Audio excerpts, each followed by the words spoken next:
नमस्कार दोस्तों, आपका स्वागत है हमारे चैनल पर।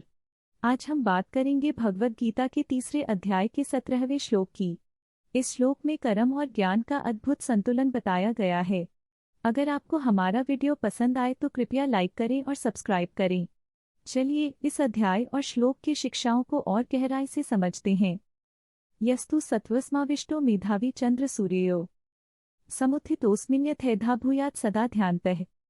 जो व्यक्ति सत्वगुण में लिपटा हुआ होता है वह चंद्र और सूर्य दोनों के समान ज्ञानवान होता है।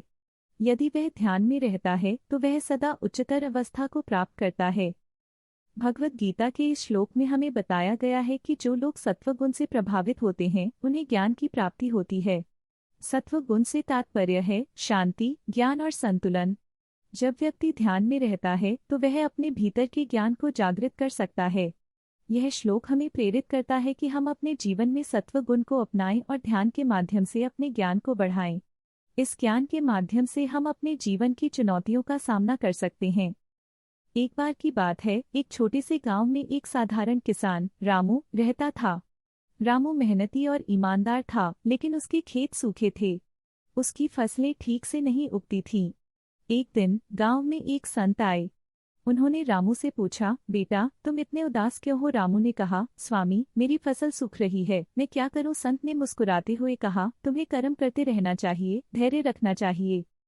रामू ने सोचा, संत की बात सही है। अगर मैं प्रयास करना बंद कर दूंगा तो कुछ नहीं होगा। उसने अपने खेत की देखभाल शुरू कर दी।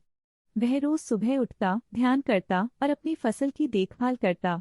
धीरे धीरे खेत में हरियाली छाने लगी। एक दिन उसके पड़ोसी ने कहा, रामू तुम क्या कर रहे हो? तुम्हारी फसलें तो पहले जैसी नहीं रही। रामू ने कहा, मैंने अपने कर्म को ध्यान में रखा है। संत ने कहा था, सत्व गुण अपनाओ और कर्म करते रहो। कुछ महीनों बाद रामू की फसल लहलहाने लगी। गांव वाले हैरान रह गए। उन्होंने रामू से पूछा, तुमने यह कैसे किया? रामू ने कहा, ध्यान और मेहनत से।